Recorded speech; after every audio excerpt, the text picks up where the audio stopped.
अस्सलाम वालेकुम, मैं हूं इमरान आज़म और आप देख रहे हैं मेरा यूट्यूब चैनल इमरान आज़म व्यूज़। एक मतलब फिर ताज़ा तरीन अपडेट्स के साथ आपकी खिदमत में हाजिर हैं। मुद्दा वही है आज़ाद कश्मीर और बिलखुसूस रावलाकोट की सूरत हाल। मौलाना फजल रहमान ने जो है जॉइंट अवामी एक्शन कमेटी की सालिसी की पेशकश कबूल की और उसके बाद एक मशरूत बयान जारी किया। अब उस पर आज शाम तक बाज़ाब्ता जो है जॉइंट अवामी एक्शन कमेटी का रद्दअमल आ जाएगा। जिस वक्त मैं आपसे बात कर रहा हूँ इस वक्त अभी तक तो मुझे ऐसी कोई इतला मौसूल नहीं हुई कि बाज़ाब्ता उनका बयान आ गया है, क्योंकि आज शाम तक 23 तारीख की शाम तक की डेड लाइन है। उसके बाद फिर एक्शन कमेटी अपना जो है अगला लाएअमल जो है उसका ऐलान करेगी। लेकिन इस दरमियान मौलाना को उन्होंने सालिस बनाया था, तो मौलाना ने जो है एक मशरूत सालिसी के हवाले से वीडियो बयान जारी किया। उस वीडियो बयान का भी हम तजिया करेंगे और फिर मौलाना के घर जो कुछ हुआ वो सब अंदर की कहानी जो है मुकम्मल बिल्कुल 100% दुरुस्त आपको बताएंगे। जब से वफ्द गया मुलाकात के दौरान और फिर उसके बाद जब मौलाना ने बयान जारी किया उससे पहले क्या हुआ वो भी आपके सामने रखना बड़ा ज़रूरी है। इसके साथ साथ जो है एक प्रेस कॉन्फ्रेंस भी हुई है जो आज़ाद कश्मीर के लेंट अफसरान हैं चीफ सेक्रेटरी और आईजी की, और ऐसा लग रहा है कि हुकूमत शायद कहीं नहीं है। लेकिन इससे पहले कि व्लॉग के असल मुद्दे पे आएँ, आपसे गुजारिश कि अगर आप मेरे चैनल पर नए हैं तो इमरान आज़म व्यूज़ को सब्सक्राइब कीजिए, बेल का निशान ज़रूर दबाइए, वीडियो पसंद आए तो इसे लाइक और शेयर ज़रूर कीजिएगा।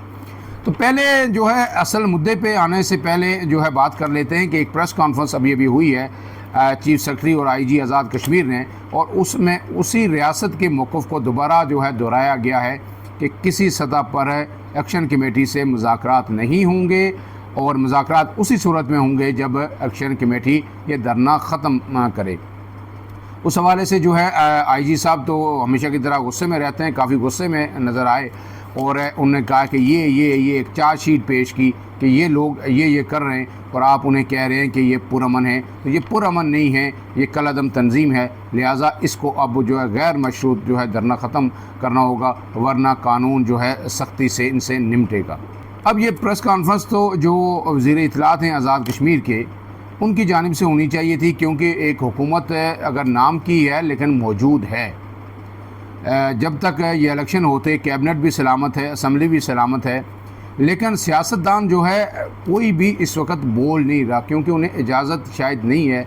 और अगर कोई कहीं सालिसी की बात भी करता है तो वो भी जो है सिर्फ इसलिए कि अवामी प्रेशर इतना ज़्यादा है उनके अपने हलकों से कि हमारे नुमाइंदे क्या कर रहे हैं। वो एक्शन कमेटी से उनका कोई ताल्लुक हो ना हो, उनके अपने इस धरनों में बैठे हुए हैं और इसके साथ शहादतें भी जो हुई हैं उनके अपने थे। और सबसे बड़ी बात मज़ीद जो है शहादतों का ख़दशा है कि अगर तसादम हुआ, पुलिस एहलकार शहीद होते हैं या एक्शन कमेटी के लोग, वो उसी धरती के लोग हैं। तो इसीलिए बार बार उन पर जो है वो प्रेशर डाल रहे हैं और कह रहे हैं कि हमारे सियासतदान कोई सालिसी का किरदार अदा करें, ये क्यों नहीं जाके मिलते जो अरबाब इख्तियार हैं, जो फ़ैसला कुन इख्तियार रखते हैं जो लोग।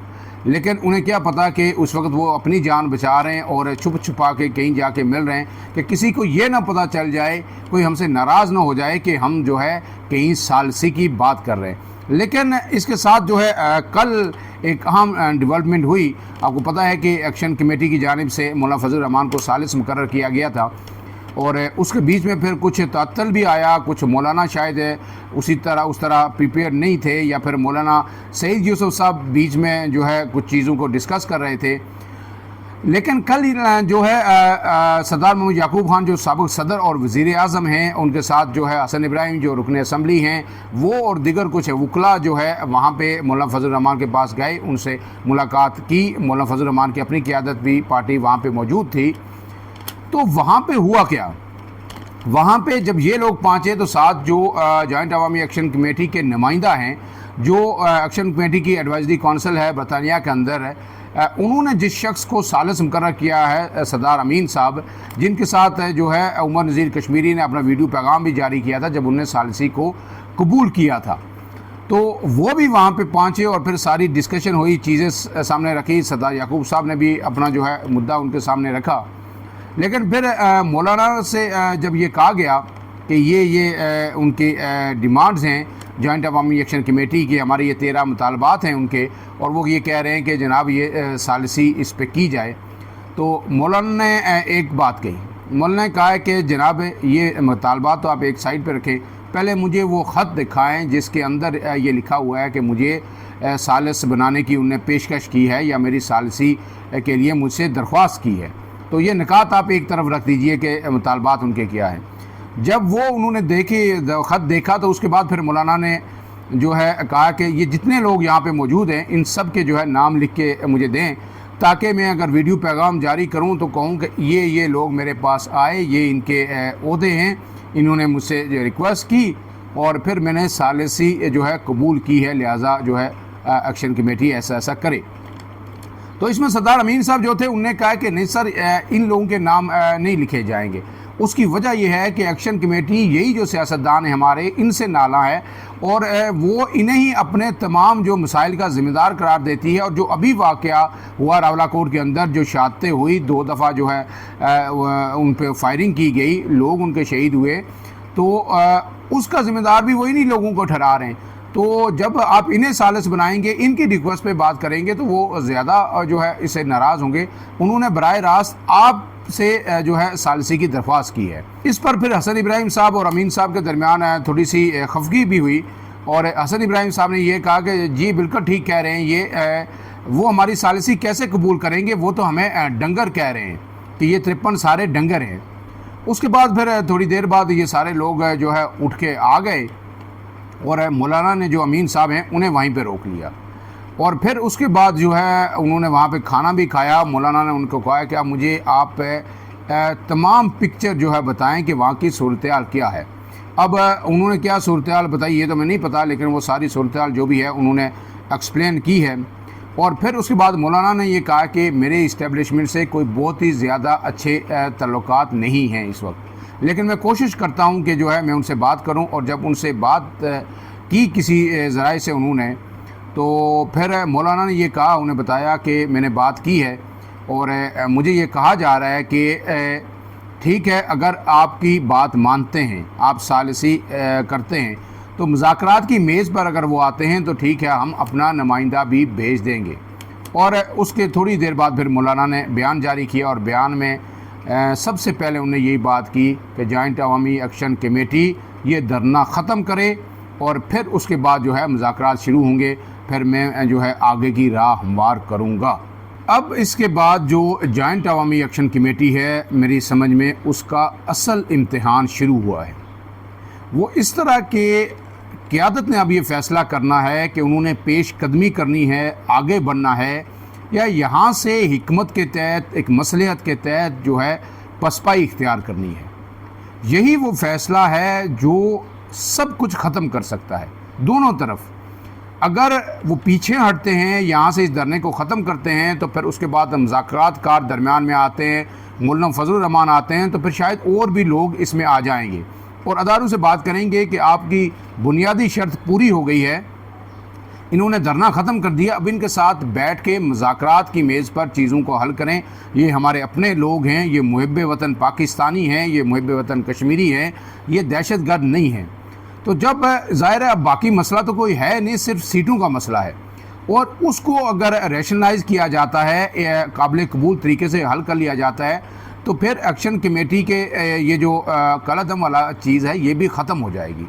तो एक्शन कमेटी के लिए जो इस वक्त ख़तरात हैं वो सब के सब ख़त्म हो जाएंगे और उन्हें एक फ़ातह की हैसियत से जो है देखा जाएगा।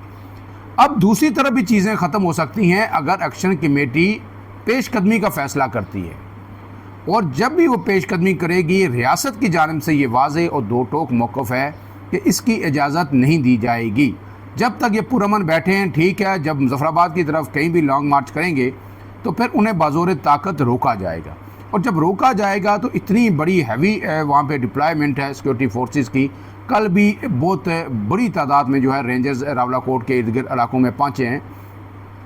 तो अगर तसादम होता है तो उसके नतीजे में सैकड़ों जो है शहादतें होंगी, दोनों तरफ से होंगी। लेकिन ज़ाहिर है जो एक्शन कमेटी के लोग हैं वो आम लोग हैं और वो बहुत बड़े नंबर में हैं, तो ज़ाहिर है उनका नुकसान ज़्यादा होगा। और फिर उसके बाद सिर्फ ये नहीं कि शहादतें होंगी और क्रैकडाउन होगा और ख़त्म हो जाएगा, उसके बाद फिर आज़ाद कश्मीर के अंदर एक तवील जो है सिलसिला चलेगा। जो हमारे ज़राए हमें बता रहे हैं कि फिर हर सतह पर, निचली सतह तक चीज़ों को खंगाला जाएगा। जो जो शख्स किसी भी सतह पर इन्वॉल्व है, जिसके खिलाफ जो जिस तरह के मुकदमात बन सकते हैं, चाहे वो कोई सरकारी मुलाजम है, चाहे वो सोशल मीडिया एक्टिविस्ट है, चाहे वो कोई पॉलिटिकल वर्कर है, आम एक्शन कमेटी का मेंबर है, उनके ख़िलाफ़ फिर जो है इस चीज़ को एक दफ़ा ख़त्म किया जाएगा कि ताकि दोबारा कोई ऐसी तहरीक जो है पनप ना सके। तो ये अब एक्शन कमेटी ने फ़ैसला करना है कि उन्होंने कौन सा रास्ता इख्तियार करना है। अगर वो जो है ये समझते हैं कि यहाँ से हम पीछे जाएंगे तो फिर भी हमारे ख़िलाफ़ जो है मुकदमात बनेंगे, हमें जेलों में डाल दिया जाएगा तवील अरसे के लिए, और हमारे लिए जो मसाइल हैं और मुश्किलात हैं उनका एक लामुतनाई सिलसिला शुरू हो जाएगा। तो इससे बेहतर है कि हम आगे चलें, और आगे अगर शहादत भी हमें मिली तो कोई मसला नहीं है, कौम ये तारीख़ हमें याद रखेगी। तो अब इसमें एक तीसरा रास्ता भी है। तीसरा रास्ता ये है कि जो है आइंदा जो 8 से 10 दिन हैं वो मज़ीद जॉइंट अवामी एक्शन कमेटी और उनके जो मुज़ाहिरीन हैं वो पुरअमन तौर पर वहीं पे बैठे रहें, उसी तरह आएँ, दिन पूरा वहाँ पे रहें, शाम को वो डिस्पर्स हो जाएं, दोबारा आ जाएं। याद रखिए इमरान खान का धरना भी जो है 126 दिन चला था और एक वो लाइफस्टाइल बन गया था। अब उसका इम्पैक्ट ये आएगा कि इलेक्शन के जो दिन हैं बिल्कुल करीब आ रहे हैं, 27 जुलाई पोलिंग डे है, और अभी तक कहीं भी किसी उम्मीदवार ने कैंपेन शुरू नहीं की। उम्मीदवार जो है गांव के अंदर किसी जगह कोई कारर मीटिंग, कोई जलसा जुलूस नहीं कर सकते, और इन हालात में तो किसी भी गांव के अंदर जलसा जुलूस छोड़िए, कारर मीटिंग भी नहीं हो सकती जो माहौल है। अब इसमें रियासत की जो कोशिश है वो ये है कि इंतखाबात आज़ाद कश्मीर में हर सूरत मुकर्रर मुद्दत के अंदर हों। तो अगर ये सूरत हाल होगी तो फिर लामला एक्शन कमेटी को इंगेज करना पड़ेगा, उनसे बातचीत करनी पड़ेगी ताकि इंतखाबात का जो माहौल है उसे यकीनी बनाया जा सके, नहीं तो ये मुमकिन नहीं होगा।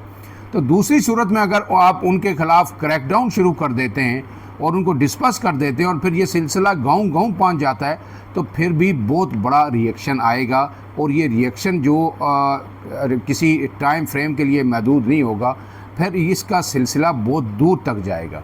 और फिर जो है आने वाली हमारी जो नस्लें हैं वो शायद पाकिस्तान को, पाकिस्तान की सिक्योरिटी फोर्सेस को उस नज़र से ना देखें जिससे आज तक की नस्ल या हम आज तक देख रहे हैं। अब इसमें जो आखिरी मेरा तज़िया है, एक्शन कमेटी के लोगों को बाज़ दफ़ा पसंद नहीं आता, ख़ास करके वो लोग जो रावलाकोट के अंदर मौजूद नहीं हैं, जो बैरून मुल्क बैठे हुए हैं या रावलपिंडी इस्लामाबाद में बैठे हुए हैं, जो एक दिन के लिए भी रावलाकोट नहीं गए, उन्हें नहीं पता कि वहाँ पे जो लोग बैठे हुए हैं उनकी क्या मुश्किलात हैं, वो किस परेशानी में, तकलीफ़ में हैं, और ख़ास करके जो लोग आबादी वहाँ पे मुतासर है रावलाकोट की, उनकी क्या मुश्किलात हैं। तो दोनों अपनी अपनी जगह जिस मुश्किल में हैं वो बाहर बैठ के फेसबुक पे या वीडियोस देख के उसका अंदाज़ा नहीं हो सकता। तो उसका हल यही है कि हिकमत और दानिश, फ़हम और फ़रासत का मुज़ाहरा किया जाए। यहाँ से एक्शन कमेटी अगर आगे चलती है और बड़ी तादाद में शहादतें होती हैं तो फेसबुक पे आप लाख उनकी मजम्मत कर लें, आप जो कर लें, क्या जिन लोगों के घरों के चिराग बुझेंगे वो वापस आएंगे? क्या सिर्फ इसलिए जो है सैकड़ों लोग मज़ीद मरवा दिए जाएं कि जनाब 12 सीटें ये कम नहीं हो रही या ख़त्म नहीं हो रही? अब इसमें मेरी गुजारिश ये होगी कि जॉइंट अवामी एक्शन कमेटी को फ़ैसला करना चाहिए कि वो इस धरने को कैसे समेट सकते हैं। अगर वो इसको नहीं समेटेंगे तो इसके अपने नुकसानात होंगे। क़यादत का असल इम्तिहान उसी वक्त होता है जब कोई बहरान आए और उस बहरान में वो अच्छी तरह फ़ैसला कर सके, और ऐसा फ़ैसला करे कि जिसको शायद उस वक्त लोग मानने से इनकार भी कर दें, लोगों को पसंद ना आए, वो पॉपुलर बयानिया या पॉपुलर फ़ैसला ना हो, लेकिन बाद अज़ां उसके नताइज दुरुस्त साबित हों। लीडर की सोच में और जो आम पब्लिक होती है या कारकुनान होते हैं उसकी सोच में वाज़ेह फ़र्क होना चाहिए। एक्शन कमेटी पे इस वक्त बड़ा कड़ा वक्त है, मुझे उम्मीद है, तवक्को है कि एक बेहतर फ़ैसला करेगी जो लोगों के हक़ में होगा और रियासत आज़ाद जम्मू कश्मीर के हक़ में होगा, रावलाकोट के लोगों के हक़ में होगा। फ़िलहाल के लिए इतना। इमरान आज़म को दीजिए इजाज़त। अल्लाह हाफ़िज़।